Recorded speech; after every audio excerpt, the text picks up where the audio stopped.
So that's pretty much it. Since Bob is chosen by Darwin, proof, if Bob had gotten unlucky, what route would Bob have taken? If Bob was unlucky, he probably wouldn't have tried for S1 Cyrene. Potentially, maybe he wouldn't even have tried for S1 Evernight as well. So we're gonna be ending up with a E0S1 Castris, E0S1 Hyacinth, E0S0 Evernight, and E0S0 Cyrene. Something like that. Then I'll still try to save like all of our pulls going into the next version. So at worst, we don't pull the lucky 10 pull My Day. We are still committed to the 2 cost Anexa and D Herda. Then for the third team, it's just still going to be waiting for Elation Path going forward. Maybe we have a little bit lesser of a leeway. But at that point, you're playing a gacha game, right? So you just got to play a little bit. I believe he has 200 pulls. Okay, actually, I just checked yesterday. Okay, I actually checked. Do you guys want to make a guess? How many pulls did my free-to-play account get in the course of 1 year? Like premium pulls. I'm not going to count standard. In the course of 1 year, guess how many free-to-play pulls, like limited summons, did we get?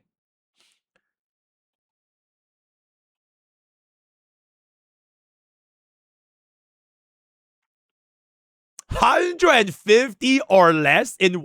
If Honkai Star Rail gives a free-to-play player 150 pulls in 1 year, I would quit the game 20 years ago. So please be a little bit more realistic, right? And I'm saying in 1 year, bro. Not in one patch. In one entire year since Bob's creation. Make a guess. Because I think the answer might shock you.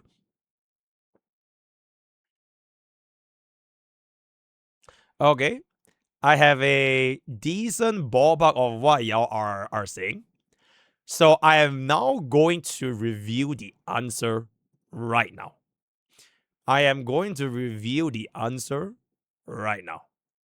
Hold up.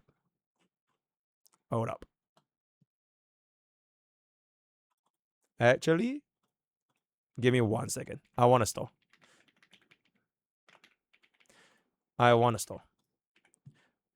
Actually, it's not even me stalling. I need to take a look at the whatchamacall. I need to take a look into the number of pools I have. Hold up.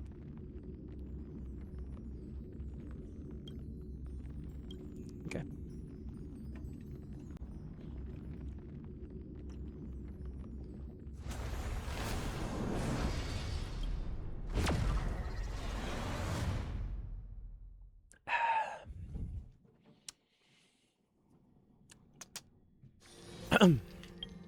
All right.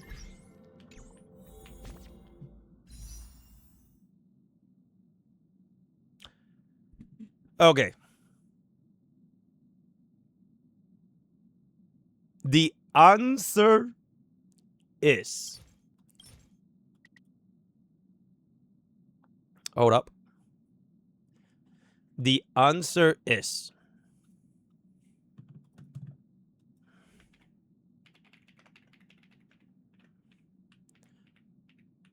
The answer is.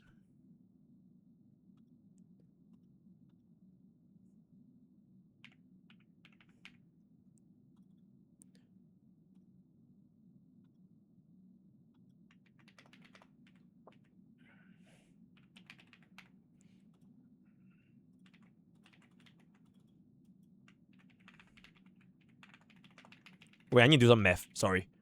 I need to do some math.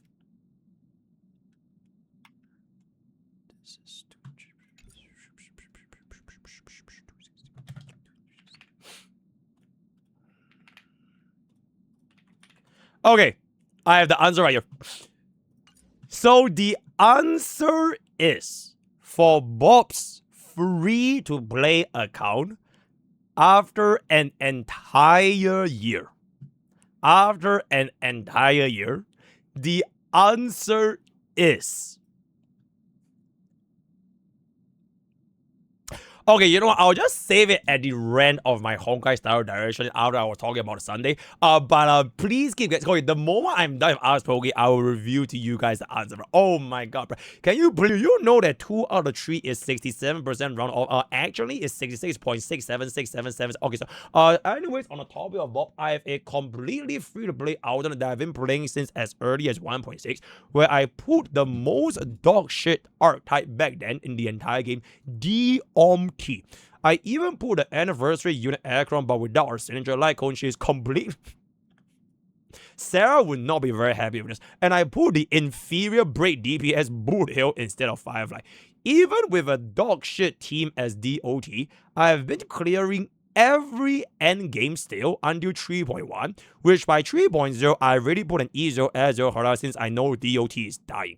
I skipped most of the Enforced DPS except money that I got from a fucking misclick on 70 PD, and for both version 2 and 3, I only put Vertical Investment for DOT team and D Hara. Sometimes Budio will have the boost. I have been clearing every endgame just fine. So on the topic of pooling for inferior team and archetype that's not a flagship, it's really not all that of a topic because even as a free-to-play, there won't be struggles. It's only a struggle if free-to-plays can't plan their pools according to their account. So basically, greedy and stupid, right? I mean, it is what it is. Okay, I completely fucking agree with you, by the way. I legit, yo, Clippers, help me get this. I legit completely fucking agree with you. But like, the thing is,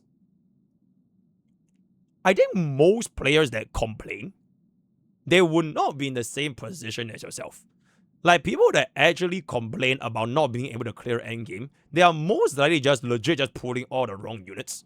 Or they want to try and greed for more team comps beyond what their strategies can allow them for. Because as a free-to-play, at the end of the day, you just don't really have the option to play so many different things.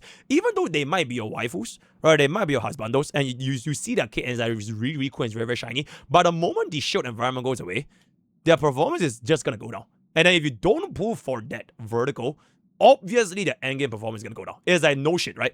But like, my job for Bob, right, is people seems to have this concept in HSR now where like flagship is the only way to play the game going forward. Which is why I want to talk about in this particular post right here. Which is, okay, not this, don't worry about it. This thing about like my thoughts on HSR. Is that I feel at the end of the day, you really, really don't need to see HSR as that difficult of a game because it just isn't. It just needs you to have a little bit of self-control to not pull for every single other DPS. And then even if you want to commit for one team that's not going to be a flagship, you should be still clearing content relatively easily, right? And this is going to be tying back into how many pulls I actually get on the free-to-play account over the course of 1 year. Which you guys will be, the answer will shock you, right? So I will talk about this in a little bit more later. But this is a very, very good example, right? So W even. See you guys on the clip. Bye-bye. You have cooled your last cool, my man.